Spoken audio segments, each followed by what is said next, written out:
Hello friends, welcome to Code for Coding. This is Deepak Sunny. तो आज discuss करेंगे constants in C. Previous lecture में हमने आइडेंटिफायर, कीवर्ड्स, वेरिएबल डिस्कस किए थे जो टोकन्स के एक पार्ट थे। कॉन्स्टेंट भी टोकन्स का एक पार्ट है, उसे हम डिस्कस करते हैं। तो देखते हैं कॉन्स्टेंट। अब कॉन्स्टेंट वर्ड से ही समझ में आ रहा है कोई ऐसी एंटिटी जो चेंज नहीं होने वाली, मतलब the value that can not be changed during execution of program. अगर सी लैंग्वेज में देखें तो कॉन्स्टेंट के वर्ड से ही समझ में आ रहा है कि कोई भी वैल्यू जो चेंज नहीं होगी। अगर सी लैंग्वेज से रिलेट करें तो it's a type of entity या it is a entity that can not be change during execution of program, जो प्रोग्राम में चेंज नहीं हो सके। ठीक है, फॉर एग्जाम्पल जैसे अगर हम पूछे how many month in a year, तो बोल सकते हो simple 12। How many days in a week, तो बोल सकते हो सिंपल 7। अब ये चेंज हो सकते हैं क्या? 12 से 13 हो सकता है, 7 से 8, ये तो फिक्स है ना। तो ये कुछ कांस्टेंट है इस तरीके से। तो ये किस टाइप का कांस्टेंट है अगर पूछा जाए तो ये जैसे तुम्हें 12 को स्टोर कराना हो अपने मेमोरी में, 12 नंबर को स्टोर कराना, तो ये किस टाइप का? ये इंटीजर टाइप का जो है कांस्टेंट है, इंटीजर। अच्छा, अगर हम तुमसे पूछते हैं तुम्हारा सेक्शन क्या है, तुम्हारे क्लास का कोई भी सेक्शन हो, हम पूछते हैं तुम्हारा सेक्शन क्या है, तो तुम बोल सकते हो ए है, वी है। तो ये किस टाइप के कांस्टेंट हो जाएंगे? ये कैरेक्टर कांस्टेंट हो जाएंगे। ये कैसे कैरेक्टर कांस्टेंट होंगे ये हम डिस्कस करेंगे इसमें भी आगे। ठीक है, तो ये समझ गए होंगे कि कांस्टेंट क्या है, ऐसी एंटिटी जो चेंज ना हो। ठीक है, और कुछ टाइप के भी कांस्टेंट होंगे, कुछ न्यूमेरिक होंगे, कुछ कैरेक्टर के होंगे सी लैंग्वेज में। तो देखते हैं how many types of constant in C language. Constant की जैसे डेफिनेशन देखी थी, it is a value that can not be change during execution of program. ये एक इंपॉर्टेंट लाइन है, it is also called literals. मतलब हम सी लैंग्वेज में आगे अगर हम लिटरल्स बोलते हैं, लिटरल्स, तो इसे समझ लेना कि हम कांस्टेंट की बात कर रहे हैं। ठीक है, अगर कांस्टेंट बोले तो समझ ले लिटरल्स की बात कर रहे हैं। ठीक है, तो it is also called literals. और ये types of constant in C language, तो कितने टाइप्स के होते हैं? There are 4 types of constant in C language. कौन कौन से होते हैं? इंटीजर कांस्टेंट, फ्लोट और रियल कांस्टेंट, कैरेक्टर कांस्टेंट और स्ट्रिंग कांस्टेंट। ठीक है, अब पहला डिस्कस करते हैं तुम्हारा integer constant. Integer constant in the sense जैसे तुम्हारा 2 हो गया, 3 हो गया, 0 हो गया, -5 हो गया, 88 हो गया, 639 हो गया। ठीक है, जो होल नंबर होते हैं ना तुम्हारे, वही हम बोल सकते हैं इन्हें इंटीजर। अच्छा, इनकी भी 3 टाइप्स की जो कैटेगरी डिवाइड कर रखा है वो किस तरीके से होते हैं वो देखेंगे 1 बाई 1। ठीक है, डेसिमल का मतलब आ रहा है यहाँ पे समझ में, इसका बेस जो होता है वो 10 होता है। ठीक है, ऑक्टल का मतलब तुम्हारा बेस 8 होगा, हेक्साडेसिमल का मतलब बेस तुम्हारा 16 होगा। Hexadecimal, octal, base 8, decimal. ठीक है, अब यहाँ पे डेसिमल में जो है 0 to 9 नंबर्स यूज़ करेंगे, मतलब इन्हें ही हम केवल इन्हें यूज़ करके जो है हम कॉन्स्टेंट बनाएंगे 0 to 9। ठीक है, ऑक्टल में क्या होगा तुम्हारे 0 to 7 नंबर यूज़ करेंगे ओनली। ठीक है, यहाँ पे क्या होगा हेक्साडेसिमल में तुम्हारे 0 to 9 नंबर यूज़ करेंगे और A to F और small a to small f। ठीक है, इन चीज़ों को यूज़ करेंगे। तो ये डिफरेंट टाइप्स ऑफ कांस्टेंट है कि किस तरीके से क्या यूज़ कर रहे हैं। अब एग्जांपल देखते हैं, जैसे बेस 10 में 0 to 9, जैसे 0 एक डेसिमल इंटीजर कांस्टेंट हो गया, 1 2 6 3। ठीक है, यहाँ पे और इसके एग्जांपल यहाँ पे देखते हैं 936 337 685 2 8 19। मतलब ये जो हो गए ना, इन्हें हम बोलते हैं तुम्हारा डेसिमल इंटीजर कांस्टेंट। ठीक है, इसे बोलेंगे। अच्छा, ये डेसिमल इंटीजर कांस्टेंट होगा ना, ये देखो 20 एक डेसिमल इंटीजर कांस्टेंट होगा, पर क्या ये डेसिमल इंटीजर कांस्टेंट होगा? नहीं, ये नहीं होगा। जिस नंबर की स्टार्टिंग 0 से हो रही होगी ना, उसे हम ऑक्टल की सीरीज में आएगा। ऑक्टल बोलेगा कि तो यार 0 वाला तो मैंने डिजर्व कर रखा है, कि जो 0 से नंबर स्टार्ट करेगा वो मेरी सीरीज में आएगा, उसे मैं ऑक्टल के मतलब ऑक्टल हम बोल सकते हैं, ऑक्टल इंटीजर कांस्टेंट। ठीक है, लेकिन यहाँ पे जो ऐसे ही मान लो रैंडम नंबर स्टार्ट हो रहा है, जैसे यहाँ पे 3 3 5 इस तरीके से हो गया, तो इसे हम क्या बोल देंगे? Decimal integer constant. ऑक्टल में क्या होगा? ऑक्टल में अगर ये आ जाता ना 020 0365, तो जो इसकी कंडीशन है ना मस्ट, यहाँ पे ऑक्टल की जो ऑक्टल की कंडीशन मस्ट है कि नंबर स्टार्ट किससे होगा? 0 से स्टार्ट होगा, प्लस यहाँ पे जो नंबर आएगा ना, इसकी जगह पे 0 to 7 यूज़ कर रहे होंगे। अच्छा, ऑक्टल में तो क्या ये बताओ, ये वैलिड है क्या? 067, हाँ ये वैलिड है। 085 ये भी वैलिड है। वैलिड है या नहीं वैलिड? नहीं, ये वैलिड नहीं है। जैसे बताया ना 0 to 7 नंबर ही यूज़ करेंगे, और यहाँ पे क्या यूज़ किया? 8, तो ये ऑक्टल में नहीं आएगा, ओनली 0 to 7 नंबर यूज़ करेंगे। ठीक है, तो डेसिमल का मतलब तो समझ गए होगे, जो तुम्हारे नंबर जिसकी स्टार्टिंग 0 से नहीं हो रही है, या फिर ये हो गया -336 -653, इस तरीके से जो भी नंबर यूज़ कर रहे हैं डेसिमल में, जितने भी होल नंबर है ना उन्हें यूज़ कर रहे हैं, वो आ रहे हैं डेसिमल में। ठीक है, ऑक्टल में क्या होगा? ये कंडीशन है कि तुम्हारी नंबरिंग जो है 0 से स्टार्ट होगी, कोई भी नंबर, ये कंडीशन मस्ट है 0 से स्टार्ट। जीरो से स्टार्ट होना है, इन नंबर को यूज़ करना है, ठीक है। तो ऑक्टल की डेफिनेशन समझ गए होगे। अब जो थर्ड डेफिनेशन आती है ना वो तुम्हारी कैटेगरी, सॉरी यहाँ पे जो कैटेगरी आती है ना वो थर्ड कैटेगरी आती है कि इसकी हेक्साडेसिमल। हेक्साडेसिमल में भी कुछ कॉन्सेप्ट हैं। कॉन्सेप्ट क्या है, इसकी स्टार्टिंग होगी ना वो 0x या फिर 0x। अब इसका क्या मतलब है समझना, मतलब हम तो नंबर खेल रहे थे, ये 0x ये क्या मतलब, ये समझ लो। अभी इसे बिल्कुल एमआरएल कर लो, वही मुझे रट लो इन द सेंस, इसे तुम अपने दिमाग जहन में उतार लो कि जो है हेक्साडेसिमल इंटीजर कांस्टेंट होगा वो 0x से ही स्टार्ट हो रहा होगा, 0x से। आगे सारी चीज़ें डिस्कस हो जाएंगी, अभी के लिए नॉर्मली यही देख लो कि जैसे ऑक्टल 0 से स्टार्ट हो रहा था, तुमने मान लिया कि चलो ठीक है ऑक्टल, ऐसे ही ये भी हेक्साडेसिमल जहाँ भी कोई तुम्हें नंबर 0x से स्टार्टिंग मिल जाए ना तो तुम उसे समझ लेना कि ये क्या होगा, हेक्साडेसिमल, ठीक है। अब इसमें कुछ नंबर और भी हम यूज़ कर रहे होंगे, A to F और capital A to capital F और small a to small f, ठीक है। ये तुम्हारे जो A to F है ना, इनकी वैल्यू वेरी करेगी 10 to 15। मतलब अगर हम इसका डेसिमल में वो कन्वर्जन करें ना तो इसकी वैल्यू होगी 10 to 15। मतलब A की 10 होगी, V की कितनी होगी 11 होगी, C की 12 होगी, D की 13 होगी, E की 14 होगी और F की कितनी होगी 15 होगी, ठीक है। ये स्मॉल में हो गया V C इस तरीके से। तो सेम तरीके से 10 to 15 इसकी वैल्यू वेरी करती है। अब कुछ इसके एग्जांपल देख लेते हैं इसके हेक्साडेसिमल इंटीजर कांस्टेंट के। इसके एग्जांपल क्या हो जाएंगे, जैसे 0x और ABC, तो ये देखो तुम्हारा वैलिड हो जाएगा। 0x 1 2 3 C ये भी वैलिड हो जाएगा। 0x 2 3 G E ये वैलिड नहीं होगा। क्यों नहीं वैलिड होगा, यहाँ पे G आ रहा है और बताया जिस तरीके से केवल हम A to F he use करेंगे, बाकी हम कोई नंबर नहीं यूज़ करेंगे। तो अब थोड़ा आइडिया लग रहा होगा कि इंटीजर को हम किस तरीके से हम डिवाइड किया तीन में, decimal integer constant, octal integer constant और हेक्साडेसिमल। डेसिमल में हमने देखा था कि बेस 10 0 to 9 डिजिट हो रहे थे। ऑक्टल को कैसे पहचानेंगे, नंबर जो होगी 0 से स्टार्टिंग होगी, और हेक्साडेसिमल में क्या होगी 0x से स्टार्टिंग होगी और A to F यूज़ कर रहे होंगे। तो अभी कुछ नंबर देते हैं और मतलब इसे देखते हैं कि कौन सा क्या होगा, कौन सा हेक्साडेसिमल होगा, कौन सा ऑक्टल होगा, ठीक है। इसे बिल्कुल हटा ही देते हैं यहाँ पे।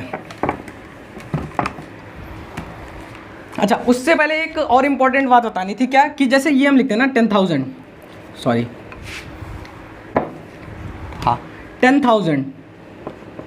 अच्छा 10,000 ये जो है तुम्हारा क्या होगा, कौन सा कांस्टेंट होगा, ऑक्टल होगा मतलब हेक्साडेसिमल होगा, क्या होगा। तो सिंपली आंसर है ये इंटीजर, सॉरी डेसिमल इंटीजर होगा। क्या होगा, डेसिमल इंटीजर कांस्टेंट होगा। अच्छा ये तो वैलिड है, क्या अगर हम इसे ऐसे लिखें तो ये वैलिड है, नहीं ये वैलिड नहीं है। कॉमा नहीं आना चाहिए बीच में, जैसे हम रैंडम लिख देते हैं ना, जैसे 10,000 लिखना आता है तो हम इस तरीके से कॉमा लगा के लिख देते हैं, तो अपने यहाँ तो वैलिड हो जाता है मान लो रियल लाइफ में। लेकिन यहाँ सी लैंग्वेज में भाई वो मना कर देगी कि कॉमा वॉमा नहीं अलाउ है। ऐसा भी नहीं है तुमने एक स्पेस क्रिएट करके तब तुम 10,000 लिख रहे हो, ये भी नहीं वैलिड है। तो समझ रहे हो ना कि किसी भी नंबर में कॉमा नहीं आना चाहिए, चाहे वो ऑक्टल हो, हाँ ये भी मस्ट कंडीशन, चाहे वो ऑक्टल हो, हेक्साडेसिमल हो, या फिर तुम्हारा ऑक्टल हेक्साडेसिमल या फिर इंटीजर कांस्टेंट डेसिमल वाला, तो किसी में भी कॉमा नहीं आना चाहिए। उसके बाद ये भी नहीं वैलिड है, जैसे ये लिख दिया 25 025 और 0x25 ABC। तो इनमें से ये जो है डेसिमल इंटीजर कांस्टेंट है, इसे बोलेंगे ऑक्टल, 0 से स्टार्टिंग है। ये भी वैलिड है, ABC है मतलब A to F यूज़ कर रहे हैं, और क्या बोलते हैं 0 से x से स्टार्टिंग है, ये भी वैलिड है तुम्हारा हेक्साडेसिमल में, ठीक है। लेकिन अगर हम यहाँ पे 2.5 लगा देना तो ये वैलिड नहीं होगा। डेसिमल भी नहीं आना चाहिए कहीं पर भी, कहीं पे भी डेसिमल नहीं आना चाहिए और कोई स्पेशल सिंबल नहीं आना चाहिए। स्पेशल सिंबल जैसे @ हो गया, हैशटैग हो गया, मल्टीप्लिकेशन लगा दिया, ठीक है, कॉमा लगा दिया, ये कोई कहीं नंबर में यूज़ नहीं होने चाहिए। केवल सिंपल ये इस तरीके से होना चाहिए 25 या इस तरीके से, ये वैलिड नहीं होगा, ठीक है। तो ये कुछ होगा, जैसे एग्जांपल बताते हैं, जैसे ये वैलिड होगा 0x 1 2 3 ABC, ठीक है। दूसरा हो गया 025 25.36। उसके बाद दूसरा एक और देखते हैं एग्जांपल यहाँ पे 3 6 7 8 9 3 2 5 6, इस तरह जो भी रैंडम नंबर उठा लिया। फिर यहाँ पे देखते हैं 096 और यहाँ पे हो जाएगा 073 0xAVDEF और एक G, ठीक है। अब इसमें से देखते हैं कौन कौन सा वैलिड है। देखो 0 ये चीज़ तो तुम्हें दिख रही होगी, ये तो वैलिड है तुम्हारा, ठीक है। 025 ये भी वैलिड है। 25.36 नॉट वैलिड, वैलिड नहीं है। क्यों नहीं वैलिड है, डेसिमल आ गया यहाँ पे, ठीक है। ये वाला वैलिड है या नहीं वैलिड, इस पर डिस्कस करते हैं बाद में, अभी देखते हैं। ये वाला ऑक्टल में आएगा ना, पर यहाँ पे 9 नंबर यूज़ कर रहे हैं, 9 नहीं यूज़ करना है। ऑक्टल का क्या मतलब बताया था, 0 to 7 नंबर यूज़ करेंगे और 0 से स्टार्टिंग होगी, तो ये वैलिड नहीं होगा। क्या ये वैलिड होगा, हाँ बिल्कुल वैलिड होगा। क्या ये वैलिड होगा बताओ, नहीं ना, हाँ, क्योंकि जी आ रहा ना, तो ये भी वैलिड नहीं होगा। तो ये कुछ तरीके से एग्जांपल देंगे। अच्छा, इस पर आप डिस्कस करते हैं ये नंबर क्या वैलिड होगा नहीं होगा। देखो ऐसा नहीं है, हम जैसे डेसिमल में हमने बताया था होल नंबर सारे हम ले रहे थे कि कोई भी होल नंबर हो गया 2 -3 3 6 इस तरीके से, पर इसकी भी एक रेंज है यार नंबर की। ऐसा नहीं तुम कुछ भी रैंडम नंबर लिख रहे हो कि मान लेंगे इंटीजर कांस्टेंट, इसकी भी एक वैलिड रेंज है, ये है -32768 टू 32767। ये जो है एक इंटीजर की जो 16 बिट कंपाइलर होता है ना, 16 बिट कंपाइलर के लिए ये रेंज होती है, ठीक है। इस रेंज के विदिन इस रेंज में ही तुम्हें जो है वैल्यू लिखनी पड़ेगी, क्या बोलते हैं, जो भी तुम रेंज ले रहे हो ना इंटीजर के लिए, इस रेंज में लोगे -32768 टू 32767 16 बिट कंपाइलर के लिए। अगर 32 बिट के लिए देखें तो 2 की पावर 32 जो कुछ भी निकलता है तो उसके लिए कुछ और ज़्यादा रेंज हो जाएगी। कंपाइलर टू कंपाइलर ये डिपेंड करती है तुम किस तरीके का कंपाइलर यूज़ कर रहे हो, उसी के अकॉर्डिंग ये रेंज वेरी करेगी। तो मेरे ख्याल से ये सारी जो समझ आ गया होगा इसका क्या बोलते हैं तुम्हारा इंटीजर, हेक्साडेसिमल, ऑक्टल। एक क्वेश्चन और भी उठ सकता है, वो क्वेश्चन क्या है, जैसे ये जो बताया ना रेंज, अगर ये बोल सकते हो कि चलो हमने क्या किया, हमने इस रेंज से ज़्यादा नंबर एंटर करा दिए, जैसे 32767 तक हमने बताया कि यही रेंज है, रेंज का मतलब उसी तक ही जाना है, उससे आगे नहीं जाना। मान लो हमने नंबर एंटर करा दिया 32769, क्या ये वैलिड नंबर होगा या नहीं नंबर होगा? क्या प्रोग्राम हमारा मशीन बोल देगा, एरर दे देगा कि नहीं आपने गलत नंबर एंटर किया है? नहीं, ये एरर नहीं देगा। ये एरर ना देके ये जहाँ से स्टार्ट हुआ ना, ये फिर से इधर आ जाएगा स्टार्टिंग में नेगेटिव पॉइंट पे, और फिर से यहाँ से नंबरिंग स्टार्ट कर देगी। मतलब जिसमें जितने भी नंबर तुम यहाँ पे ऐड करोगे ना, वो इधर वाले नंबर प्रिंट होते जाएंगे। जैसे यहाँ पे एक रैंडम नंबर अभी जो बड़ा सा लिखा था ना, अब वो वैलिड होगा नहीं होगा। अगर हम यहाँ पे हम 1 + 1 करते हैं तो किस तरीके से साइकिल घूमेगा वो देखते हैं। जैसे -32768, -32767, इसी तरीके से नंबर चलेगा ना। फिर यहाँ पे कभी 0 आएगा, फिर स्टार्टिंग में लास्ट में 32767 लास्ट आएगा। अगर हम मान लो यहाँ पे हम 32768 हम अपनी एंटर करते हैं तो हमारा डिस्प्ले पे प्रिंट होके क्या आएगा, तो यहाँ पे ये +1 ऐड करके ये चीज़ इधर घूम जाएगा और फिर ये वाला डिस्प्ले कर देगा नंबर 32768।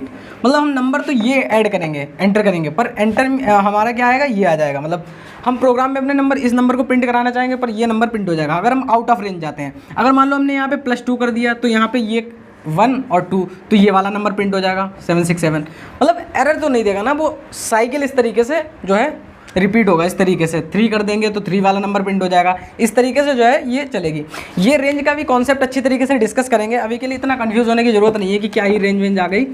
अभी तो रैंडम बता रहे थे कि अगर वो नंबर जो हमने बड़ा सा लिख रखा था वो वैलिड है या नहीं है। तो जैसे लिख रखा था 3 6 5 7, एरर तो नहीं देगा वो। मतलब ये है कि हाँ, जो नंबर तुम एंटर कर रहे हो ना वो नंबर नहीं आएगा। जैसे तुम डिस्प्ले पे 3 एंटर करवाना चाह रहे हो तो डिस्प्ले पे भी तुम्हारा 3 आएगा। तुमने प्रोग्राम में एक प्रोग्राम बनाया, एक नंबर एंटर करना है तो बोल दे, प्रोग्राम बोलेगा, मतलब वहाँ पे इंस्ट्रक्शन बोलेंगे एक नंबर एंटर करना, तुमने 3 एंटर किया तो डिस्प्ले पे आ जाएगा यू एंटर्ड नंबर 3, ठीक है। अगर यहीं पे बोलेगा एंटर 1 नंबर प्लीज़, मतलब कोई एक नंबर एंटर कीजिए, तुमने ये नंबर एंटर कर दिया तो उसमें लिख के आएगा यू एंटर्ड नंबर, इस तरीके से, और वो नंबर जो होगा नेगेटिव में जो कुछ भी साइकिल द्वारा आ जाएगा। तो यहाँ पे ये कॉन्सेप्ट है कि किस तरीके से हम आउट ऑफ रेंज जाने पे किस तरीके से साइकिल जो है रिवर्स में चलने लगता है। तो उसमें नहीं जाना, वो तो डेटा टाइप्स इन सी पढ़ेंगे आगे नेक्स्ट लेक्चर्स में। तो वहाँ पे अच्छी तरीके से वो चीज़ें सारी क्लियर हो जाएंगी। अब यहाँ पे ये देखते हैं, तुम्हारा जो इंटीजर तो हो गया ये खत्म, tata bye bye goodbye गया। अब यहाँ पे आएंगे फ्लोट। अब फ्लोट और रियल इक्वल होते हैं, मतलब ये फ्लोट और रियल इक्वल का मतलब अगर हम फ्लोट बोल रहे हैं तब भी वही बात है, रियल बोल रहे हैं तब भी वही बात है। मतलब इसमें क्या होगा, एक डेसिमल पॉइंट मस्ट है। जैसे 2.5 हो गया, 2.5 हो गया, 6.5 हो गया, 0.3 हो गया, -33.6 हो गया। इस तरीके के नंबर को हम क्या बोलते हैं, फ्लोट और रियल बोलते हैं, ठीक है। फ्लोट और रियल जिसमें एक भी डेसिमल पॉइंट आ जाए ना, एक डेसिमल पॉइंट, तो उसे हम क्या बोलते हैं, फ्लोट में ये आते हैं। तो ये भी फ्लोट की डेफिनेशन समझ गए होंगे। अच्छा, एक बात और समझ लेना, जैसे तुमने ये लिखा 2, ठीक है, उसके बाद लिखा तुमने 0.2, उसके बाद लिखा 2.0। अच्छा, एक इसमें डिफरेंस बताना, क्या ये तीनों जो 2 दिख रहे हैं ना ये सेम है अभी जिस तरीके से बताया? तो तुम बोल दोगे ये तो ठीक है, ये तो सेम, ये है तो इंटीजर की कैटेगरी में आते हैं, पर ये क्या होगा, एक डेसिमल में होगा, डेसिमल इंटीजर कांस्टेंट। ये किस में होगा, ऑक्टल में। और क्या ये 2.02 इक्वल होगा? नहीं। वैसे मैथ्स में वही बताया ना, रियल लाइफ में मैथ्स में हम बोल देते हैं कि 5.05 इक्वल हैं, पर यहाँ सी लैंग्वेज में नहीं बोल सकते भाई। ये आएगा एक फ्लोट में, इसे हम बोलेंगे फ्लोट कांस्टेंट, रियल कांस्टेंट, क्योंकि इसमें डेसिमल आ गया। वो बात अलग है कि आप बोलोगे नहीं ये 5.05 इक्वल होते हैं, ऐसा वैसा कुछ नहीं है। सी लैंग्वेज ने ये बोला कि अगर डेसिमल लगा तो भाई वो फ्लोट की सीरीज़ में आएगा, तुम कुछ नहीं कर सकते। तो डिफरेंस समझ में आएगा, ये वाला होगा डेसिमल वाला, ये होगा ऑक्टल इंटीजर कांस्टेंट, और इसे हम बोलेंगे फ्लोट में। तो डिफरेंस समझ लेना हमेशा 5.05, 2.02 और 2 इस तरीके से, ठीक है। तो ये जो है फ्लोट का कॉन्सेप्ट हो गया। अब यहाँ पे देखते हैं कैरेक्टर, ठीक है। कैरेक्टर में क्या होता है, मान लो कोई भी सिंगल कोट्स में कोई भी चीज़ हम लिख दें ना, सिंगल कोट में सिंगल चीज़ लिखनी है, सिंगल कोट में अगर कोई सिंगल चीज़ लिखी तो उसे हम बोलेंगे कैरेक्टर कांस्टेंट। सिंगल कोट के अंदर हमने एक कॉमा लगा दिया ना, ये हो गया कैरेक्टर कांस्टेंट। सिंगल कोट के अंदर हमने 2 लिख दिया, ये हो गया कैरेक्टर कांस्टेंट। 2 वैसे क्या है तुम्हारा, 2 तुम्हारा वैसे है तुम्हारा एक डेसिमल इंटीजर कांस्टेंट, पर अगर कॉमा 2 लगा दिया तो ये कैरेक्टर कांस्टेंट हो जाएगा। सिंगल कोट के अंदर कोई भी चीज़ आ जाएगी ना, वो आ जाएगी। सिंगल कोट के अंदर अगर कोई सिंगल चीज़ आती है ना तो उसे हम बोलेंगे, क्या बोलते हैं, कैरेक्टर कांस्टेंट बोलेंगे। अच्छा ये क्या होगा, ये भी कैरेक्टर कांस्टेंट होगा, ये कैरेक्टर कांस्टेंट नहीं होगा। क्यों नहीं होगा, क्योंकि यहाँ पे क्या आ गया, 2 डिजिट्स आ गए। हमने बताया कि सिंगल कोट के अंदर या तो कोई तुम सिंबल एक अल्फ़ाबेट यूज़ करो सिंगल, ठीक है, या तो एक सिंगल डिजिट मतलब यूज़ करो, या फिर सिंगल एक सिंबल यूज़ करो इस तरीके, कॉमा। अब ये नहीं कर सकते तुम, यहाँ पे डबल कॉमा लगा दिया, ये कैरेक्टर कांस्टेंट नहीं होगा, ठीक है। अब यहाँ पे ये समझ आ रहा होगा, जैसे ए हो गया, वी हो गया, ठीक है। यहाँ पे अगर सिंगल कोट्स के अंदर हैशटैग लिखें इस तरीके से, @ लिखें, एक स्पेस भी इस तरीके से लगा के लिख दिया, तो ये भी कैरेक्टर कांस्टेंट है, ठीक है। मतलब सिंगल कोट्स के अंदर कोई भी चीज़ आती है ना तो वो किस में काउंट होती है ना, वो उसे हम बोलते हैं कैरेक्टर कांस्टेंट, ठीक है। अच्छा एक और समझना एक पॉइंट है, वो पॉइंट क्या है कि जैसे मान लो, हाँ, जैसे यहाँ पे जो 9 नंबर हमने बताया था कि मशीन हमारी क्या समझती है, बाइनरी लैंग्वेज समझती है, ठीक है, बाइनरी लैंग्वेज 0101। 9 नंबर क्या है तुम्हारा, जब ये कंपाइलर जाता है कंपाइलर के पास, ठीक है, और ये मशीन है तुम्हारी, तो ये कंपाइलर क्या होता है ना, इस 9 को तुम्हारा 0110 इस तरीके से जो है इसे समझा देता है, मशीन को बोल देता है जाके कि ये नंबर आया है, तो मशीन भी समझ जाती है अच्छा ये बाइनरी, क्योंकि उसे तो एग्जैक्टली बाइनरी फॉर्म में ही मिल रहा है। कंपाइलर कन्वर्ट कर रहा है ना, ट्रांसलेटर लगा हुआ है, तो इसने तुम्हारा जो डेसिमल वाला इंटीजर कांस्टेंट है इसे क्या में बदल दिया, बाइनरी में, तो ये समझ गया। अच्छा अब मान लो हम कैरेक्टर ऐसे ही इनपुट कराना है तो वो भी बाइनरी में ही जाएगा। अब वो कैसे जाएगा, ये जो लिखते हैं ना इस तरीके से 1, तो एक मतलब इन कैरेक्टर्स की एक एस्काई वैल्यू होती है, फिक्स होती है। जैसे एक ही क्या होती है 65। एस्काई वैल्यू के बारे में जो नेक्स्ट टू नेक्स्ट लेक्चर में एक अच्छी तरीके से पूरा डेडिकेट लेक्चर रखेंगे, उसमें सारे प्रोग्राम भी करेंगे, वहाँ सारी चीज़ें क्लियर हो जाएंगी। मतलब अभी हम हर चीज़ में कहीं ना कहीं बता देते हैं कि नेक्स्ट लेक्चर में पढ़ेंगे, नेक्स्ट लेक्चर में। अगर अभी हम सारी चीज़ें बताने लगे तो कन्फ्यूज़ हो जाओगे, तो फिर वहाँ पर फिर इंटरेस्ट भी नहीं आएगा। तो अभी जितना यूज़ हो रहा है ना केवल उतना यूज़ करते हैं, बाकी तो सब क्लियर हो जाएगा, ठीक है। अब जैसे सिंगल कोट्स के अंदर जो कोई भी आती है ना उसकी एक फिक्स एस्काई वैल्यू होती है, जैसे एक ही होती है 65।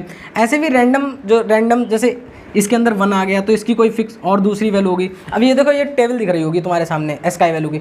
अब यहाँ पे इसे देखो, इसके अंदर हर कैरेक्टर हर सिंबल की तुम्हें एक एस्काई वैल्यू दिख रही होगी, ठीक है। तो अब जैसे ही हम लिखते हैं ना यहाँ पे कैरेक्टर हम इस तरीके से ए दिया ना, तो ए नहीं कंपाइलर समझता ओ 65 है तो इसका बाइनरी डिजिट करके वो उसे दे देता है, ठीक है, इस तरीके से। तो ये भी हो जाता है। तो एस्काई वैल्यू का भी कॉन्सेप्ट जो है तुम लोग समझ गए होगे कि एस्काई वैल्यू क्या होती है, कि एक सिंगल कोड के अंदर जो कोई भी चीज़ लिखी होती है मतलब सिंगल, उसकी एक फिक्स जो है इंटीजर में वैल्यू होती है, उसे हम बोलते हैं एस्काई वैल्यू। अब एस्काई वैल्यू की एग्जैक्ट डेफिनेशन क्या है वो तो हमने बताया कि नेक्स्ट लेक्चर में करेंगे, अभी तो ऐसे रैंडम देख लेते हैं, ठीक है। अब कैरेक्टर की तो फिक्स हो गया कि कैरेक्टर क्या हो गया। अब पढ़ेंगे स्ट्रिंग। स्ट्रिंग क्या होता है, जैसे हमने बोला कि कैरेक्टर कोई सिंगल कोट्स के अंदर कोई भी चीज़ लिखी जाएगी वो आएगा कैरेक्टर में, लेकिन स्ट्रिंग में क्या आएगा, अगर कोई चीज़ डबल कोट्स में आ जाती है उसे हम बोलेंगे स्ट्रिंग। अब जैसे अभी तो हमने बताया था वही कि हमें नंबर कोई स्टोर करना है तो हम इंटीजर कॉन्स्टेंट का यूज़ करेंगे, कोई फ्लोट वाली वैल्यू चाहिए होगी तो ये वाला कांस्टेंट यूज़ करेंगे, सेक्शन वैक्शन एंटर करना होगा और चीज़ें तो हम कैरेक्टर करेंगे। लेकिन अगर मान लो हमारा अपना नेम हमें एंटर करवाना है तो उसके लिए हमें स्ट्रिंग का यूज़ करना पड़ेगा, इस तरीके से दीपक, या फिर यहाँ पे माई फर्स्ट सी प्रोग्राम, इस तरीके से। तो डबल कोट्स के अंदर हम कुछ भी लिख सकते हैं, वो आ जाता है स्ट्रिंग में। सीक्वेंस ऑफ कैरेक्टर, स्ट्रिंग क्या मतलब सीक्वेंस ऑफ कैरेक्टर, तो इस तरीके से ये जो होता है स्ट्रिंग डबल कोट्स में। अच्छा और भी देख लेना, यहाँ पे वैसे क्या है DEEPAK इस तरीके से। अब यहाँ पे देखना DEEPA और K, वैसे यहाँ पे कितने कैरेक्टर हैं 3 और 3 to 6 है, ठीक है। लेकिन कंपाइलर क्या बोलता है ना, इसमें 6 कैरेक्टर नहीं है, इसमें क्या है तुम्हारे 7 कैरेक्टर हैं। अब तुम बोलोगे यार 6 दिख रहे हैं DEEPAK 6 ही है तो 7 कहाँ से आ जाएंगे। कंपाइलर क्या होता है, एक लास्ट में \0 ऐड कर देता है। जैसे हमने बताया ना \n, इसका मतलब होता है कर्सर को एक लाइन नीचे ले जाना। \/ वाले जितने भी ये कैरेक्टर होते हैं ना इन्हें स्पेशल सिंबल बोलते हैं, ठीक है। तो अच्छा ये \n से एक चीज़ और समझ में आ गई, अगर सिंगल कोट के अंदर \n लिख रखा है ना तो ये कैरेक्टर होगा। अब ये नहीं तुम बोल सकते हो कि ये मतलब ये डबल आ गए, इसका एक स्पेशल मीन है ना, बैकस्लैश n हो गया, बैकस्लैश t हो गया, इस तरीके से, तो ये कैरेक्टर में आएंगे, ठीक है। अब यहाँ पे बैकस्लैश n का मतलब होता था कि कर्सर को एक लाइन नीचे ले जाना। अब यहाँ पे ये कंपाइलर इसे ऐड इसलिए करता है, ये कंपाइलर ये कंफर्म करवा देता है कि मतलब तुम्हारी स्ट्रिंग जो है यहाँ पे एंड हो चुकी है, ऑपरेटिंग सिस्टम को बता देता है कि स्ट्रिंग तुम्हारी यहीं पर है। अगर कंपाइलर इस चीज़ को ना ऐड कराए तो पता क्या डिस्प्ले में आएगा, हम नाम तो एंटर करेंगे दीपक, पर उसमें पता क्या आएगा, दीपक, और कुछ हो सकता है रैंडम आगे और ऐड हो जाए, मतलब क्योंकि उसे पता नहीं है क्या दीपक इतनी ही स्ट्रिंग है, ऑपरेटिंग सिस्टम को नहीं पता है कि दीपक इतनी ही स्ट्रिंग है। वो क्या होगा, कंपाइलर लास्ट में 0 ऐड कर देगा, तो ऑपरेटिंग सिस्टम बोलेगा अच्छा दीपक कंप्लीट हो गया, तो वो तुम्हारा डिस्प्ले करा देगा। अगर वो \0 नहीं ऐड करेगा तो कुछ ना कुछ रैंडम और चीज़ें जो है दीपक नाम के आगे ऐड हो जाएंगी। तो ठीक है, तो स्ट्रिंग का भी कॉन्सेप्ट समझ गए। अब कुछ छोटे छोटे से क्वेश्चन, छोटे और मोटे, यहाँ पे मोटे इन द सेंस 1 1 0 1 1 1.0, ये समझ में आ रहा है ना। ये क्या हो गया तुम्हारा, एक स्ट्रिंग कांस्टेंट हो गया, ये तुम्हारा क्या हो गया, कैरेक्टर कांस्टेंट हो गया, ये क्या हो गया तुम्हारा ऑक्टल इंटीजर कांस्टेंट हो गया, ये भी इंटीजर कांस्टेंट हो गया, ये क्या हो गया तुम्हारा decimal integer constant, sorry decimal नहीं, ये हो जाएगा फ्लोटिंग पॉइंट कांस्टेंट, फ्लोट या फिर रियल भी बोल सकते हैं, ठीक है। तो डबल कोट्स के अंदर कोई भी चीज़ आएगी उसे हम क्या बोलेंगे, स्ट्रिंग। सिंगल कोट के अंदर कोई भी चीज़ आएगी इसकी एक फिक्स स्काई वैल्यू होगी, तो उसके लिए भी बताया था कैरेक्टर कांस्टेंट, ये तो ऑक्टल वगैरह हो गए। तो ये डिफरेंस समझ लेना, ये वाला ए और इस ए में बहुत बड़ा डिफरेंस है। क्या डिफरेंस है, ये एक सिंगल कैरेक्टर कांस्टेंट है और जबकि ये क्या है, एक स्ट्रिंग कांस्टेंट है। तो होपफुली ये सारी की सारी चीज़ें क्लियर हो गई होंगी कि कांस्टेंट क्या है, किस टाइप के यूज़ करने हैं सी लैंग्वेज में, ठीक है। इंटीजर बोला, फ्लोट बोला, कैरेक्टर बोला, स्ट्रिंग बोला, इसकी 3 कैटेगरी हमने समझी थी कि कौन सा होता था, डेसिमल होता था, फिर ऑक्टल होता था, फिर हेक्साडेसिमल बोला था 0x से स्टार्टिंग होगी और A to F number use करेंगे, ठीक है। 10 to 15 वैल्यू वेरी करेगी, ये भी बताया था। ऑक्टल में क्या था, 0 से ही नंबर स्टार्ट होगा, 0 to 7 नंबर यूज़ करेंगे, इसमें 0 to 9 यूज़ करेंगे, इस तरीके से बोला था। फ्लोट रियल में कोई भी डेसिमल पॉइंट आएगा, कैरेक्टर में सिंगल कोट्स में लिखा जाएगा जिसकी एक स्काई वैल्यू होगी, स्ट्रिंग में कोई भी चीज़ डबल कोट्स के अंदर लिखी जाएगी। तो ये सारी की सारी चीज़ें हमने आज डिस्कस करी। होपफुली तुम लोगों को बहुत अच्छी तरीके से समझ आया होगा, डाउट नहीं बचा होगा। अगर कोई भी डाउट है तो कमेंट में डालना, मैं देखूंगा तो नेक्स्ट लेक्चर में जो है मैं डिस्कस करूंगा, ठीक है। तो आज के लिए इतना ही है, तब तक के लिए thank you, have a nice time.